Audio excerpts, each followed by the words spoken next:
Oi, tudo bem? Nesse vídeo eu vou tratar de um assunto ainda teórico sobre programação, mas que vai nos ajudar bastante a entender como que o R funciona e principalmente a tirar mais proveito das próximas aulas. E aqui eu vou fazer uma explicação bem simplificada do que é uma linguagem orientada a objeto, já que o R ele é uma linguagem orientada a objeto. A primeira coisa que eu tenho que dizer é que uma programação orientada a objetos é um paradigma de como se programa. Isso pode estar presente em várias linguagens de programação. E outros paradigmas existem e podem ser aplicados em outras várias linguagens de programação. Algumas linguagens de programação podem usar mais de um paradigma. Eu vou dar um exemplo aqui bem simples de uma coisa que a gente já conhece do nosso dia a dia, para a gente poder entender os conceitos. Depois eu vou entrar nos exemplos propriamente de R. O que é, então, um objeto? Um objeto, falando de uma maneira bem formal, é uma localização na memória do computador que tem um valor e é referenciado por um nome, por um identificador. Um objeto pode ser uma variável, uma função ou uma estrutura de dados. Essa definição é uma definição bem formal, bem clássica de um objeto. Então, quando a gente criou lá na outra aula, ao valor A, eu atribuo, eu dou para ele um valor de 42. A isso, o R vai guardar na memória dele. Então, imagina que eu tenho a memória do computador. Em algum lugar dessa memória, como se fosse uma estante de livro como tem aqui atrás, o computador vai lá e guarda o valor 42 e dá um nome para ele, que é o nome A. Esses objetos eles pertencem a uma classe de objetos. O que é uma classe de objetos? A gente pode ter uma classe de objetos como um template, ou seja, um modelo para criar objetos. E esse modelo vai dar valores iniciais e implementações do comportamento, ou seja, como que esse objeto vai se comportar frente ao que eu quero fazer com ele. Essas definições são formais, então vamos para um exemplo mais prático para a gente poder entender. E para isso eu vou propor para vocês um exercício de imaginação. Imaginem uma padaria. Todo mundo aqui conhece uma padaria, certo? Essa padaria ela vai ter coisas lá dentro e ela vai poder realizar algumas tarefas, certo? Toda padaria tem algumas coisas para vender e a gente pode fazer algumas tarefas dentro dessa padaria.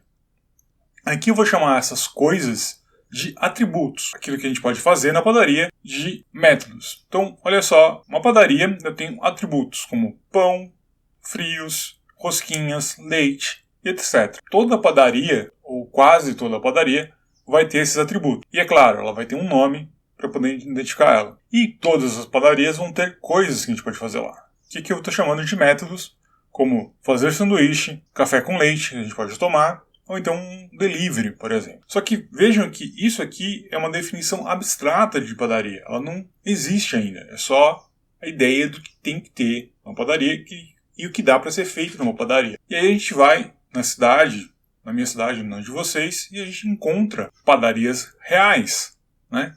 Aqui eu tenho 6 exemplos, cada uma existindo em um lugar dentro da cidade, cada uma com um nome, diferente uma das outras, mas todas elas têm aqueles atributos que eu tinha colocado, pão, leite, qualquer outro, frios, rosquinhas, e todas elas a gente pode fazer um sanduíche e tomar um café com leite. E todas elas aqui, nesse nosso exemplo, podem ou não fazer delivery.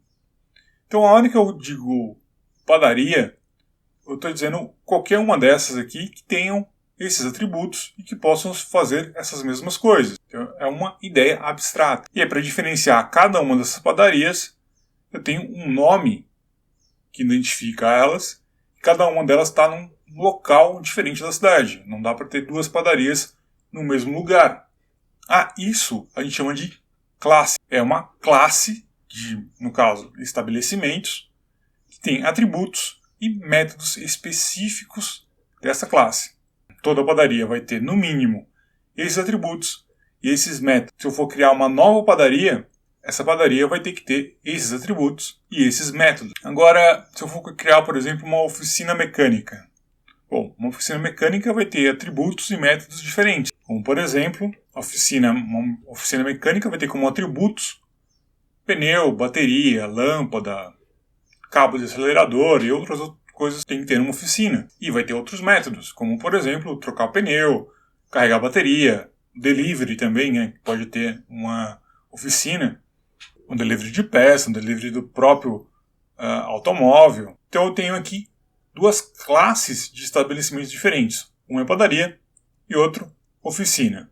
Tanto padaria quanto oficina são estabelecimentos comerciais e tem coisas que ambas vão ter do mesmo jeito. Ou seja, as duas são pessoas jurídicas, né? E se eu criar uma outra classe, então, de estabelecimentos, como pessoa jurídica, uma classe chamada pessoa jurídica, e toda pessoa jurídica vai ter que ter um CNPJ, um telefone e uma natureza, né? Sociedade limitada, sociedade anônima, e ela vai ter métodos, né? Então, uma pessoa jurídica ela vai poder emitir nota, ela vai poder pagar ou receber, né, no cartão de débito, e ela pode pagar ou receber no crédito também. Tá? Só alguns exemplos bem simplesinhos que dá para ser feito numa pessoa jurídica. E ela também pode fazer delivery. Então, olha só, CNPJ, telefone e a natureza do estabelecimento, tanto a oficina quanto a padaria podem ter. Emitir nota, pagar, também. A gente pode aproveitar que ambas têm e criar uma relação entre as duas, que a gente vai chamar de uma relação de herança entre classes. Presta atenção. Pessoa jurídica, a gente vai chamar de uma classe mãe, uma classe original. A padaria e oficina são classes filhas. E essas classes filhas, elas herdam os atributos e os métodos da sua classe mãe ou classe pai. Tanto faz.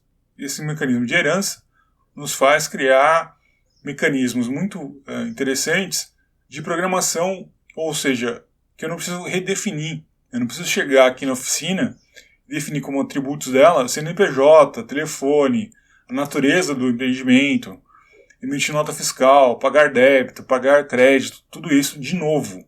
Eu posso simplesmente me aproveitar da classe pessoa jurídica e trazer isso para a classe oficina, ou seja, ela herda tudo isso. A mesma coisa com uma classe padaria. Então, só para relembrar, as classes então são esses modelos abstratos que têm seus atributos e seus métodos. Eu posso criar classes que herdam coisas de outras classes mais genéricas, né, que nesse caso aqui, oficina e padaria estão herdando coisas da classe pessoa jurídica. Pelo esse mecanismo de herança, vocês já devem ter visto que eu estou aqui com delivery marcado em vermelho, tanto na pessoa jurídica, quanto na padaria e quanto na oficina. E aí vocês podem estar se perguntando, poxa, mas e a herança? Se está definido em pessoa jurídica, o método delivery, né, de entregar em casa, por que está definido também em padaria e também em oficina? Por que não é como emitir nota ou pagar? Então, pensa um pouquinho aqui. Emitir uma nota fiscal é basicamente a mesma coisa, tanto na padaria quanto na oficina. Pagar em débito ou crédito é igual, tanto na padaria quanto na oficina. Mas o delivery ele é diferente. Uma coisa é você entregar comida na casa de alguém. Outra coisa é você entregar peças de carro ou mesmo o próprio carro na casa de alguém, né? Fazer um serviço de leve e trás. Só que a gente acaba falando delivery para todos eles. Então vejam só, o método tem o mesmo nome. Faz quase a mesma coisa. Só que ele é feito de uma maneira diferente, dependendo da classe de estabelecimento que eu estou executando ele. Então eu vou chamar delivery, mas se for uma padaria, vai entregar de um jeito.